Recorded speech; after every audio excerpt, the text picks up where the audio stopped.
2 अप्रैल 1946 को cabinet mission Delhi पहुंचता है और इसी के साथ भारत की आजादी की मांग और बंटवारे का झगड़ा अपने चरम पर पहुंच जाता है। इसी के दौरान एक बात और चर्चा का विषय थी कि स्वतंत्र भारत का पहला प्रधानमंत्री कौन बनेगा। वैसे तो स्वतंत्र भारत के पहले प्रधानमंत्री की दौड़ में सरदार वल्लभ भाई पटेल सबसे आगे थे, लेकिन ऐसा क्या हुआ कि स्वतंत्र भारत का पहला प्रधानमंत्री जवाहरलाल नेहरू को चुना गया। इसी दौरान अंतरिम चुनाव में कांग्रेस को एक बड़ी जीत मिलती है और अंग्रेज ये फैसला करते हैं कि भारत में एक अंतरिम सरकार का गठन किया जाएगा। अंतरिम सरकार के गठन के लिए एक काउंसिल बनाई जाएगी जिसका अध्यक्ष अंग्रेज वायसराय होगा और इस काउंसिल का उपाध्यक्ष यानी कि वाइस प्रेसिडेंट कांग्रेस का अध्यक्ष होगा और वही आगे चलकर भारत का प्रधानमंत्री बनेगा। अब इस फैसले के बाद कांग्रेस के अध्यक्ष का पद बहुत ज्यादा महत्वपूर्ण हो गया था। 1942 के भारत छोड़ो आंदोलन के कारण भारत के कई बड़े बड़े नेता भारत की अलग अलग जेलों में बंद थे, इसलिए 1940 से ही कांग्रेस के अध्यक्ष पद पर चुनाव नहीं हुए थे।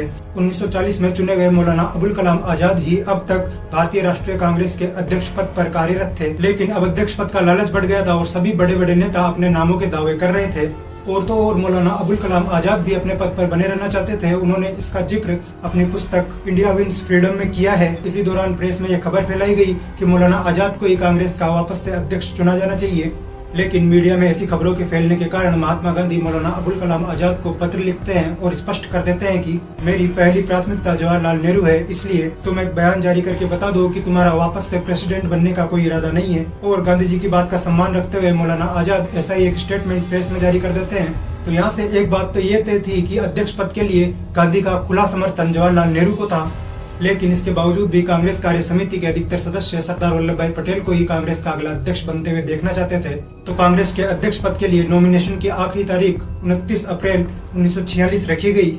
इसके बाद प्रदेश कांग्रेस कमेटी की एक बैठक बुलाई गई। इस कमेटी के 15 सदस्यों के पास प्रेसिडेंट पद पर नॉमिनेट करने की पावर थी और इन 15 में से 12 सदस्यों ने सरदार पटेल का नाम नॉमिनेट किया और बाकी 3 ने किसी का भी नाम नॉमिनेट नहीं किया, यानी कि जवाहरलाल नेहरू का नाम किसी भी सदस्य ने नॉमिनेट नहीं किया। लेकिन फिर कांग्रेस के महासचिव JB कृपलानी ने गांधी जी की भावनाओं का सम्मान करते हुए थोड़ा सा प्रयास किया और कुछ वर्किंग कमेटी के सदस्यों के द्वारा नेहरू का नाम आगे बढ़वाया। हालांकि अभी तक प्रदेश कांग्रेस कमेटी के किसी भी सदस्य ने नेहरू के नाम पर मुहर नहीं लगाई थी। इसके बाद गांधी जी नेहरू से स्पष्ट रूप से कह देते हैं कि तुम्हारा नाम प्रदेश कांग्रेस कमेटी के किसी भी सदस्य ने नॉमिनेट नहीं किया है, सिर्फ वर्किंग कमेटी ने किया है। लेकिन नेहरू इस बात का उत्तर नहीं देते हैं और चुप्पी साधे रखते हैं। वरना तो ये चाहिए था कि जब प्रदेश कांग्रेस कमेटी के 12 वोट सरदार वल्लभ भाई पटेल के पक्ष में आए थे तो कांग्रेस अध्यक्ष के लिए इन्हीं का नाम नॉमिनेट किया जाना चाहिए था। लेकिन नेहरू इस जिद पर अड़े रहे कि उन्हें तो कांग्रेस में अध्यक्ष का पद ही चाहिए, वो नंबर 2 का कोई पद लेना नहीं चाहते हैं। इसके बाद गांधी जी कृपलानी को सरदार पटेल का नॉमिनेशन वापस लेने का फॉर्म भरने की कहते हैं। कृपलानी फॉर्म भरते हैं और हस्ताक्षर करने के लिए पटेल की ओर बढ़ाते हैं, लेकिन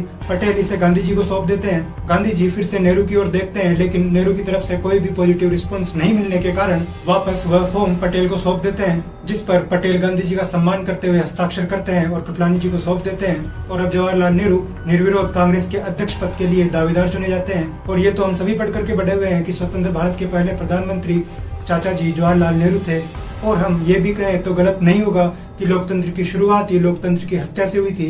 इस बारे में आप सबके क्या विचार है, कमेंट बॉक्स में जरूर बताइएगा। Thank you.